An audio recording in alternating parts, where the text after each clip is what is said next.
नमस्कार, ESPN 9 news में आपका स्वागत है। मैं हूं आपके साथ दिनेश कुमार। बिहार की राजनीति की बात करें तो ललन सिंह वो नाम जो शायद ही किसी पहचान का मोहताज हो, वो नाम जो बिहार की राजनीति में पिछले 40 सालों से सक्रिय रहा हो।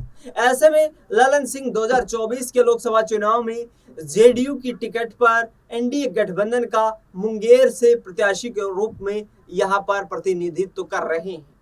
ऐसे में मुंगेर लोकसभा सीट से चुनाव लड़ रहे ललन सिंह के सामने दोहरी चुनौती है, क्योंकि एक तरफ तो ललन सिंह को यहां पर किसी भी पद पर नहीं रखा गया है बिहार में देखा जाए तो, और दूसरी तरफ ललन सिंह का मुंगेर में विरोध भी हो रहा है।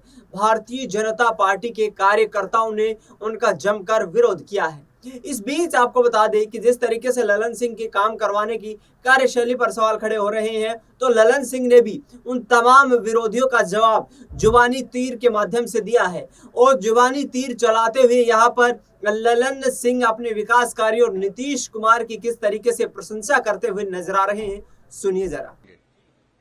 हमको कुछ बहुत नहीं कहना है, मुझको सिर्फ इतना ही कहना है कि मैं आपका 5 वर्ष तक आपका सांसद था, और जो जिम्मेवारी 5 वर्ष तक सांसद के रूप में आपने मुझको दी, उसका ईमानदारी पूर्वक मैंने निर्वाह किया।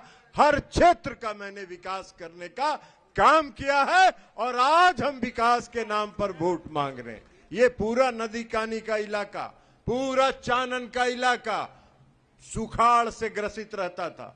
मैंने सिंचाई की सारी योजनाएं कराई, और इस सब के बावजूद यह मेरा जो योजना था, यह जो मेरी सोच थी, ये माननीय मुख्यमंत्री जी के आशीर्वाद से। और माननीय मुख्यमंत्री जी के बारे में आप लोगों को मालूम है, 2005 से बिहार में शासन कर रहे हैं, और 2005 से बिहार में जो बदलाव इन्होंने लाया, जो सड़क के क्षेत्र में, जो बिजली के क्षेत्र में, जो स्वास्थ्य के क्षेत्र में, जो शिक्षा के क्षेत्र में, और इस सबसे ज्यादा जो कानून व्यवस्था के क्षेत्र में जो इन्होंने बदलाव लाया, आज उसके कारण बिहारी कहलाना सम्मान का भाव है, बिहारी कहलाना अपमान नहीं है।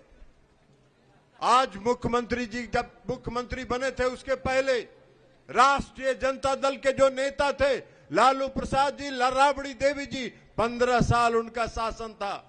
मानिकपुर के लोगों को, नए नौजवानों को नहीं पता होगा, लेकिन जो बुजुर्ग हैं उन्होंने महसूस किया होगा। कोई आदमी मानिकपुर के इलाके से और नदी कानी के इलाके से 4 बजे 5 बजे शाम के बाद घर से निकलने का साहस नहीं करता था। कहां कौन अनहोनी घटना हो जाए, इसका किसी को, सबको अंदेशा रहता था। कोई अगर बाजार हाट गया है, जब तक वो घर लौटकर नहीं आता था, घर के अभिभावक दरवाजे पर बैठ के उसका इंतजार करते थे। ये राज था, याद है ना? याद है ना?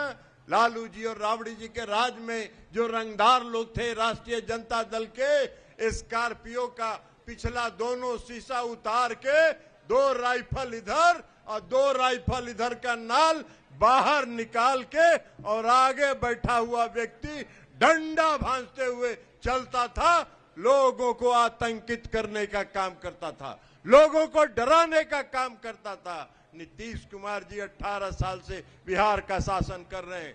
किसी माई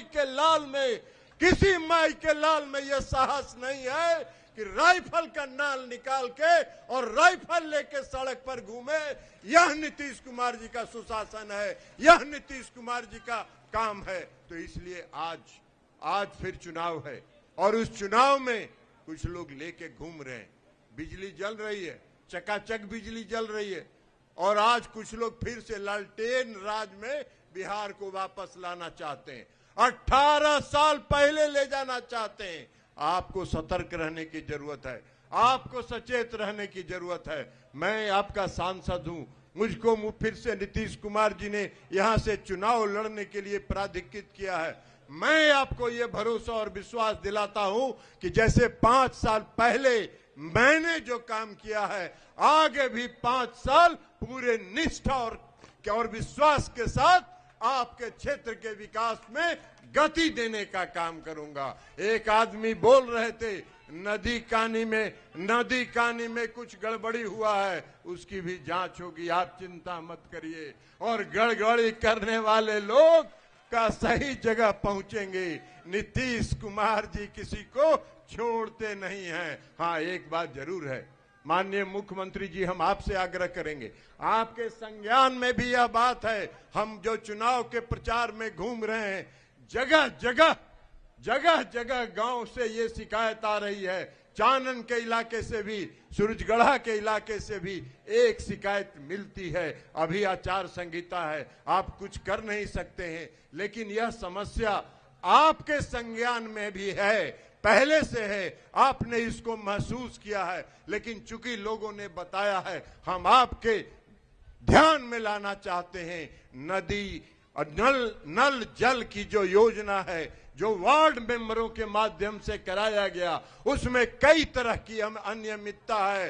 हर घर नल का जल सही से नहीं पहुंच रहा है। मैं आपसे आग्रह करूंगा, और पीएचडी को आपने ये जिम्मेवारी दी है, पीएचडी विभाग भी उसका निर्वहन सही ढंग से नहीं कर रहा है। ये गांव-गांव में घूमकर हमने महसूस किया है। हम आपसे हाथ जोड़ के विनती करेंगे कि चुनाव के बाद एक एक योजना का जांच कराइए, और जो गड़बड़ी किया है सबको पकड़ के अंदर बंद करिए, यह हम आपसे आग्रह करेंगे। और उसके साथ साथ हमने घूमने में देखा है, कई जगह रोड बने हैं, सड़क बने हैं, 6 महीना के बाद सड़क खराब हो गए हैं। मुख्यमंत्री जी सड़क बनवा रहे हैं, सड़क बनाने की योजना बनाई है, उसके मेंटेनेंस की योजना इन्होंने बनाई है। ठेकेदार के पॉकेट में पैसा जाने के लिए नहीं, जनता को उस पर सही सड़क मिले, इसके लिए मुख्यमंत्री जी ने सड़क बनवाई है। एक एक सड़क जिसमें गड़बड़ी हुई है, सबकी जांच जरूर चुनाव खत्म होने के बाद हम आग्रह करेंगे मुख्यमंत्री जी से, जांच होगी, कार्रवाई होगी, और जो ठेकेदार गड़बड़ किए हैं उनको भी सही जगह पर पहुंच। तो आपने सुना यहाँ पर ललन सिंह को जो कहते नजर आ रहे हैं कि पिछले 20 सालों में हमने बिहार की दशा और दिशा को सुधारने का प्रयास किया है, लेकिन इस बीच उल्टा देखा जाए तो तेजस्वी यादव नीतीश कुमार को लेकर लगातार हमलावर हैं। उनकी तरफ से कहा जा रहा है कि पलटू चाचा हर बार पलट जाते हैं, उनके ऊपर बिहार के लोग विश्वास करें तो किस आधार पर विश्वास करें। और ये तमाम तीर उस वक्त चलाए जा रहे हैं जब ललन सिंह की कार्यशैली को लेकर सवाल खड़े हो रहे हैं। ऐसे में क्या ललन सिंह 2024 के लोकसभा चुनाव में मुंगेर से जीत दर्ज कर पाएंगे? क्योंकि मुंगेर से उनके सामने यह बात की जाए एनडीए गठबंधन की, तो यहाँ ललन सिंह चुनावी प्रत्याशी हैं, जबकि उनके सामने आरजेडी के, जबकि ललन सिंह के सामने मुंगेर लोकसभा सीट से आरजेडी ने अशोक महतो की पत्नी अनीता देवी को चुनावी मैदान में उतारा गया है। ऐसे में अशोक महतो का प्रभाव वहां पर अच्छा खासा देखने को मिलता रहा है। उन्होंने कहा है कि ललन सिंह मेरे करीबी थे, मेरे से जेल में मिलने के लिए जाते थे, और अब ललन सिंह मेरे से विरोध में चुनाव लड़ रहे हैं, लेकिन बिहार की जनता बदलाव चाहती है और मुंगेर सीट से हमें जीत मिलेगी। आखिरकार क्या भारतीय जनता पार्टी और जेडीयू का समर्थन पाने के बाद अब ललन सिंह जीत दर्ज कर पाएंगे, या फिर विरोध के चलते उन्हें हार का सामना करना पड़ेगा? फिलहाल इस खबर में इतना ही। देश दुनिया की तमाम बड़ी खबरों के लिए आप देखते रहिए SPN 9 न्यूज।